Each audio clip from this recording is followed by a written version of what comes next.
हाँ बच्चों, तुम्हें पता है हम कौन सा टॉपिक पढ़ रहे हैं? हम टॉपिक पढ़ रहे हैं संक्रमण तत्वों का रसायन। तो हमने पिछली कक्षा में क्या पढ़ा था कि संक्रमण तत्व क्या होते हैं? संक्रमण तत्व या डी ब्लॉक तत्व। तो डी ब्लॉक एलिमेंट क्या होते हैं? जिनमें कि इलेक्ट्रॉन उसमें डी कक्षक में भरते हैं। तो डी कक्षक इनमें अपूर्ण होता है। तो डी कक्षक में इलेक्ट्रॉन भरते हैं, इनको क्या कहते हैं? संक्रमण तत्व। तो संक्रमण तत्वों की 4 श्रेणियाँ होती हैं। पहली होती है 3D श्रेणी, जिसमें कि स्कैंडियम से जिंक तक के तत्व आते हैं। दूसरी श्रेणी होती है 4D श्रेणी, जिसमें इट्रियम से कैडमियम तक के तत्व आते हैं।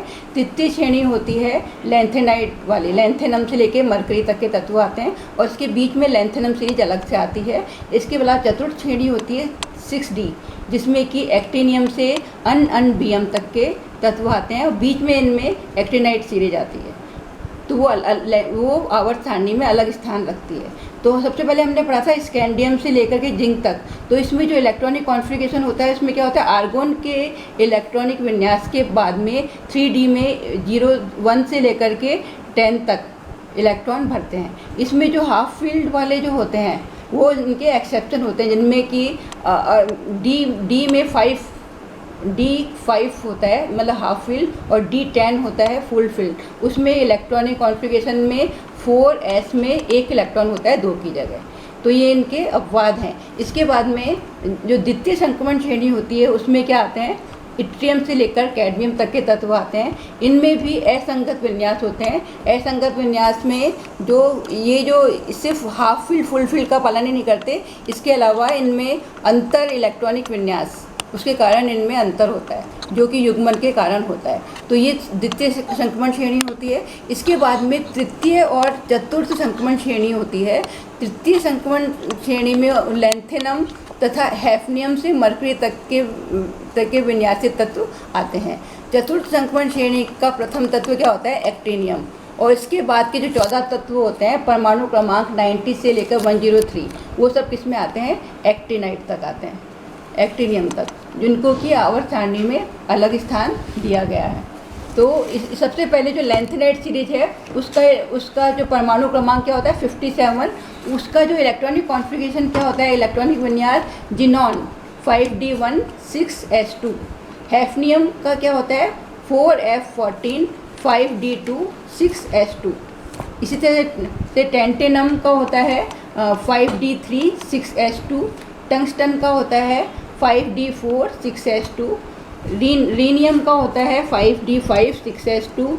और इसी तरह से 6D और इस तरह के Hg तक के उनका इलेक्ट्रॉनिक विन्यास होता है। इसी तरह चतुर्थ संक्रमण श्रेणी में एक्टिनियम होता है, उसमें रदरफोर्डियम, उसका इलेक्ट्रॉनिक विन्यास होता है Rn 5f14 6s2 7s2। ऐसे डबनियम का परमाणु क्रमांक होता है 105। तो उसका इलेक्ट्रॉनिक विन्यास क्या होगा? 5f14 6s3 7s2। सिबोर्गियम Sg, उसका इलेक्ट्रॉनिक कॉन्फ़िगरेशन होता है 100, उसका परमाणु क्रमांक होता है 106, और उसमें जो इलेक्ट्रॉन भरते हैं वो 6s4 7s2 में जाते हैं। इस तरह से बोहरियम Bh, उसमें भी उसका 6D5 7s2। हास्नियम Sh, उसका 6D6 7s2। इसी तरह से मैटरनियम Mt, उसका 109 होता है परमाणु क्रमांक, उसका भी उसमें जो इलेक्ट्रॉन जाएगा वो 6D7 में जाएगा। तो तत्व जिनके परमाणु क्रमांक 109 से अधिक होते हैं, उनके नाम उनके परमाणु क्रमांक के अंकों के आधार पर दिए जाते हैं। जैसे उसका उदाहरण है अननीलियम, यानी UNN, इसका परमाणु क्रमांक होता है 110। इसी तरह से 111 परमाणु क्रमांक को क्या कहते हैं? अनिनियम, UUU। और जो 112 है उसको क्या कहते हैं? अनबियम, UUB। तो इस तरह से इनके नाम दिए जाते हैं।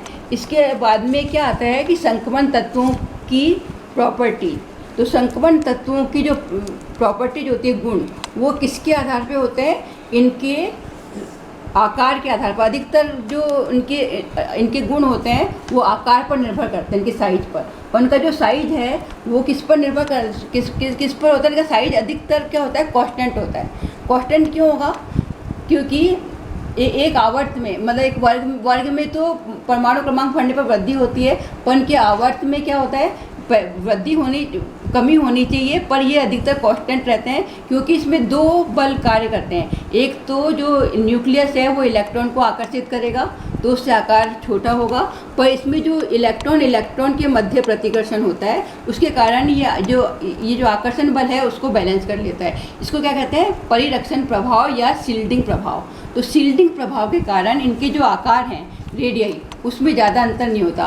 तो आकार में ज़्यादा अंतर नहीं होता, तो आकार से संबंधित जो भी प्रॉपर्टीज़ हैं, जैसे आयनिक त्रिज्या, घनत्व, आयतन, परमाणुीय त्रिज्या, आयनन विभव, ये सब क्या किस पर निर्भर करते हैं? साइज पर। तो उन सब से साइज से जो गुण होते हैं वो सब इनके कांस्टेंट रहते हैं, इनमें ज़्यादा प्रभाव नहीं पड़ता।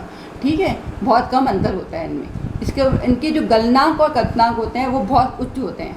वो उच्च क्यों होते हैं? क्योंकि इनमें अयुग्मित इलेक्ट्रॉन होते हैं, जिनके कारण ये ds प्रकार के संक्रमण की प्रवृत्ति बढ़ती है, और इस प्रकार इनकी गलनांक और क्वथनांक पहले बढ़ते हैं और फिर कम होते हैं।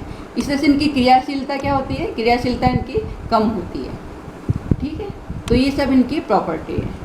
तो आज हम इतना ही पढ़ाएंगे, कल आगे पढ़ के आना उत्प्रेरकीय इनकी सक्रियता और जो गुण है वो पढ़ के आना, तो आगे अपना और पढ़ेंगे।